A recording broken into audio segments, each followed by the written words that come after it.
Hello friends, so I hope you all are doing well. और आपने मैंने जो डेफिनेशन ऑफ अकाउंटिंग और बहुत अच्छे से अकाउंटिंग को समझाया था प्रीवियस वीडियो में, वो आपने देख ली होगी। तो चलिए आज शुरू करते हैं नेक्स्ट टॉपिक इसी चैप्टर का, जो कि है प्रोसेस ऑफ अकाउंटिंग। इसको हम फीचर, करेक्टरिस्टिक्स, एट्रीब्यूट्स हर एक में लिख सकते हैं। तो चलिए शुरू करते हैं।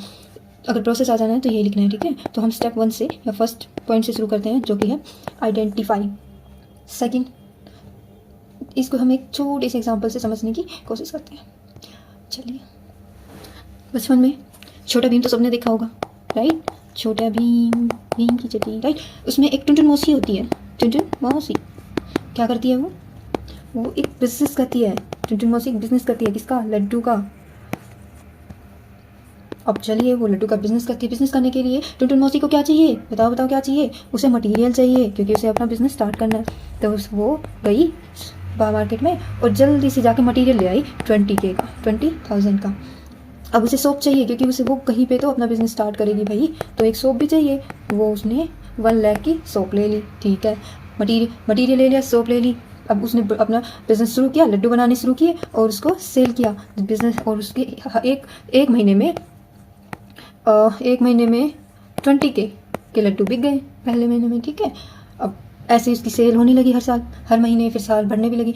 उसने क्या किया? उसने सोचा कि भाई ठीक है, कुछ थोड़ा सा हवाबाजी करे ढोलकपुर में। तो उसने गोल्ड खरीद लिया। उसने 5K का गोल्ड खरीद लिया, क्योंकि आजकल गोल्ड भी तो इतना महंगा हो रहा है। तो इतने के ही खरीद के, तो थोड़ा हो गया, एल कर लेते हैं, 5 लाख का उसने गोल्ड खरीद लिया। एक बढ़िया सा कार ले ली, जो कि 10 लाख तक, 10 to 15 लाख तक के बीच में थी। लगा लो थोड़ा बहुत, चलो इसको हम 25 बहुत है, 25 लाख की उसने एक बढ़िया सी कार खरीद ली। वर्कर्स रख ली, क्योंकि बिजनेस बढ़ने लगा। उसको सैलरी देने लगी, मान लो 20K पर मंथ सैलरी देने लगी। वर्कर लॉस हुआ उसे। कैसे? वो बोले कि भैया देखो, हम जा रहे हड़ताल पे, क्योंकि तुम तो हमें 20,000 रुपये दे रहे हो और इतना बढ़िया तो आपको प्रॉफिट हो रहा है, तो हम नहीं रखने वाले। तो इससे उसको लॉस हो गया। कितना हुआ हमें नहीं पता। तो चलिए, आइडेंटिफिकेशन में क्या होगा कि अभी वर्कर चले गए हड़ताल पे टुनटुन मौसी के। उन्होंने वहाँ ढोलू भोलू और कालिया का रख लिया, चला तुम ही बना दो। अब वो बोले नहीं नहीं, हम नहीं बनाने वाले, इतने कम पैसे देती हो, हम तो नहीं करेंगे। उन्होंने स्ट्राइक कर दी। अब उस स्ट्राइक का कितना लॉस हुआ, कितना प्रॉफिट हुआ, वो नहीं पता हमें। तो वो इन फ्यूचर, क्योंकि वो इन फ्यूचर हमें पता चलेगा, अभी हम नहीं लिख सकते उसको। तो वो उस चीज़ को हम नहीं, इसलिए हमें पता चला, उस चीज़ को हम अभी अकाउंट्स में नहीं लिख सकते, राइट। और दूसरा तो ये चीज़ है, क्योंकि अभी हम उसको मनी में मेजर नहीं कर सकते, इसलिए हम अपनी बुक्स ऑफ अकाउंट में नहीं लिख सकते। दूसरा, वो बिजनेस से रिलेटेड होनी चाहिए, ये आइडेंटिफाई करेंगे। B + M की चीज़ें याद रखना। B मीन्स बिजनेस से रिलेटेड होनी चाहिए, M मतलब मनी में मेजर किया जाना चाहिए। बिजनेस से रिलेटेड मीन्स उसने गोल्ड लिया, कार खरीदी। अब क्या ये बिजनेस से रिलेटेड है? नहीं, तो हम इसको अपने अकाउंट्स में नहीं लिखेंगे, नहीं ट्रांजेक्शन करेंगे, नहीं इसको दिखाएंगे अपने अकाउंट्स में, ठीक है। ये होता है आइडेंटिफिकेशन। सेकंड स्टेप है मेज़र, जो अभी पढ़ा ना, कि हम इसको उन्हीं आइटम्स को लेंगे जिसको मेज़र कर सकते हैं। अभी जो वर्कर थे ढोलू बोलू और कालिया, वो चले गए। अभी उसे कितना लॉस हुआ हमें नहीं पता, फ्यूचर में पता चलेगा। तो वो भी हम इसमें नहीं लिखने वाले, हमें नहीं पता। थर्ड स्टेप है recording in term of money. अभी हमने एग्जाम्पल देखा था कि वो मटेरियल लेके आया, 20,000 का एक सोप खरीदी, उसने सेल किया अपने लड्डुओं को, राइट। वर्कर को सैलरी दी। तो ये सारी मेजर की जा सकती है। क्यों? क्योंकि वे रुपीज़ के टर्म में है, मनी के टर्म में है। मान लो एक छोटा सा एग्जाम्पल लेते हैं, क्योंकि उसने सोचा एक होटल भी खोल लेते हैं यहीं पे, लड्डू के साथ 2-3 और आइटम्स बना लेंगे। तो उसने क्या किया? उसने 2 सोप और खरीद ली, 5 चेयर्स सेट खरीद लिया, चेयर टेबल सेट, राइट। उसने 10 वर्कर्स को और रख लिया। क्या हम इसको लिख सकते हैं, रिकॉर्ड कर सकते हैं? नहीं। क्यों नहीं? क्योंकि ये मनी के फॉर्म में नहीं है, हमें नहीं पता कि हमारा कितना पैसा आया, कितना गया, राइट। इनको हम कहाँ लिखते हैं? जब ये छोटी छोटी ट्रांजेक्शन्स होती हैं, इनको सबसे पहले हम लिखते हैं जर्नल में। कहाँ लिखते हैं? जर्नल में। और जब ये बहुत ज़्यादा होता है, तब टुनटुन मौसी का जो बिजनेस है वो इतना बढ़ गया कि यहाँ ढोलकपुर के साथ साथ फुरफुरी नगर में भी वो बेचने लगे, और वो दिल्ली में भी चली गई, है ना। हर जगह उन्होंने अपनी शॉप कर ली। अब इतनी सारी चीज़ें होने लगी, पैसा भी आने लगा, परचेजिंग भी बढ़ने लगी। तो उन्होंने क्या किया? उन्होंने अब इतनी एक जर्नल में रखना बहुत मुश्किल होने लगा, तो अलग अलग बुक्स ले ली कि भाई हम क्या करेंगे, कैश आ रहा है तो हम कैश बुक अलग से बना लेते हैं, को अलग नोटबुक में लिख लेंगे। परचेजिंग कर रहे हैं, परचेजिंग को हम अलग नोटबुक में लिख लेंगे। सेल हो रही है, चलो सेल को हम अलग नोटबुक में लिख लेंगे। जब ये अलग बुक बनाते हैं, इनको हम क्या बोलते हैं, इनको हम बोलते हैं सब्सिडरी बुक। क्या बोलेंगे इनको, सब्सिडरी बुक्स। यहाँ पे भी हम ट्रांजेक्शन करते हैं। आई होप आपको समझ में आया होगा। अब नेक्स्ट स्टेप देखते हैं, स्टेप 4, क्लासीफाइंग। क्लासीफाइंग क्या होता है, जब एक ही नेचर की ट्रांजेक्शन्स को एक ही जगह लिख दिया जाता है तो उसको बोलते हैं उसको हम बोलते हैं क्लासीफाइंग करना। और जिस बुक में लिखा जाता है, जिस बुक में इनको लिखा जाता है उसको क्या बोलते हैं, लेजर। क्या बोलेंगे, लेजर।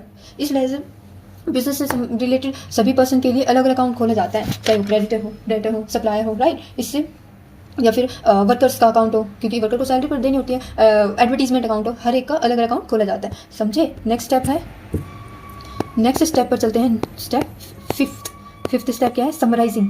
चलिए अब इसको समझने की कोशिश करते हैं, समराइजिंग क्या है। अभी हम इसको पेज को डिलीट क्लियर कर देते हैं, स्पेस बन गया। चलिए अब समझते हैं नेक्स्ट स्टेप, समराइजिंग। समराइजिंग क्या होता है, समराइजिंग एक ऐसी आर्ट है जिससे हम क्लासिफाइड, अभी हमने ऊपर क्लासिफाई किए थे अपने आइटम्स को, उन डाटा को इस तरीके से रिप्रेजेंट करना कि हमारी मैनेजमेंट और अदर पर्सन जिसका इंटरेस्ट हमारे बिजनेस में है, इंटरेस्ट मतलब उसे किसी न किसी तरीके से वो बिजनेस से क्या है, रिलेट करते हैं, वो पर्सन इनको सही से इन्फॉर्मेशन मिल सके। इसके लिए सबसे पहले हम क्या करते हैं, हमने ऊपर क्या किया था, हमने ऊपर लेजर बनाया था। उस लेजर की टोटल को हम ट्राई बैलेंस में ट्रांसफ़र करेंगे। Try balance it's not try balance, it's trading account, trading, उस बैलेंस को हम ट्रेडिंग अकाउंट में डालेंगे। ट्रेडिंग अकाउंट के बैलेंस को फिर आगे हम प्रॉफिट एंड लॉस बनाएंगे। प्रॉफिट एंड लॉस के बाद बैलेंस शीट बनाएंगे, जिससे हमें इन्फॉर्मेशन मिलेगी, हमें अपने बिजनेस के बारे में यहाँ से इन्फॉर्मेशन मिलेगी और उससे हमें पता चलेगा कि कितना नेट प्रॉफिट, नेट लॉस या ग्रोस प्रॉफिट, ग्रोस लॉस हमें हो रहा है। ये सब किससे, ये यहाँ पे हम समराइजिंग, इस स्टेप में हम ये करते हैं समराइजिंग में। नेक्स्ट स्टेप आता है analysis and interpretation, 6th step, जिसमें इन दोनों को लेते हैं, एनालिसिस एंड इंटरप्रिटेशन। इसमें हम क्या करते हैं, एनालिसिस और इंटरप्रिटेशन में बिजनेस के जो रिजल्ट आए, ट्रेडिंग एंड प्रॉफिट एंड और हमने अभी बैलेंस शीट बनाया, इसको इस तरीके से रिप्रेजेंट करेंगे कि जो भी हमारे बिजनेस में इंटरेस्ट रखते हैं, चाहे वो बिजनेस का ओनर हो, बिजनेस बैंकर हो, आउटसाइड से, ठीक है, कस्टमर हो, उनको इन्फॉर्मेशन फ्रूटफुल इन्फॉर्मेशन मिल सके, फेयर इन्फॉर्मेशन मिल सके, वो चीज़ हम इसमें देखेंगे। द नेक्स्ट स्टेप है सेल्फ कम्युनिकेशन। इसमें हम, अब हमारे पास डाटा आ गया, हमने रिपोर्ट तैयार कर ली, हम उस रिपोर्ट को कम्युनिकेट करेंगे। कम्युनिकेट कहाँ करेंगे, कुछ बिजनेस के अंदर पर्सन होते हैं जो इंटरेस्ट रखते हैं, जैसे कि मैनेजमेंट हो गया, ओनर हो गए। इसी तरीके से बाहर भी लोग होते हैं। बाहर कौन होते हैं, सप्लायर है, कस्टमर है, सोशल वेलफेयर है, पब्लिक है ना, ये सब है। इनको इन्फॉर्मेशन देना होता है। इन्हें अपने कन्वीनियंस के अकॉर्डिंग इन्फॉर्मेशन को क्या करते हैं, क्या बोल सकते हैं, इन्फॉर्मेशन को यूज़ करते हैं, एनालिसिस करते हैं, जो भी इन्फॉर्मेशन उन्हें चाहिए वो वहाँ से ले सकते हैं। तो ये थे इनके फीचर्स। साथ में आप एक फीचर ये भी जोड़ सकते हैं कि अगर आप फीचर में लिखना चाहें कि accounting is an art as well as science. कैसे अकाउंटिंग को आर्ट बोला गया है, क्यों, क्योंकि इसके कुछ प्री डिटरमाइंड ऑब्जेक्टिव्स होते हैं और उन ऑब्जेक्टिव्स को वो प्री डिटरमाइंड ऑब्जेक्टिव्स होते हैं जिनको वो अचीव करना चाहते हैं। उससे कैसे करेंगे, जब भाई अपने बिजनेस ऑर्गेनाइजेशन में वो काम करेंगे, उन्हें अच्छे से प्रॉपर डाटा रखेंगे, उससे उन्हें पता चलेगा कि हमें नेट प्रॉफिट हो रहा है या हमारी बिजनेस की फाइनेंशियल पोजीशन कैसी है, वो प्रॉपर अकाउंट्स रखेंगे तभी पता चलेगा। तो इसीलिए इसको क्या बोले हैं, इसको एक आर्ट बोला गया है।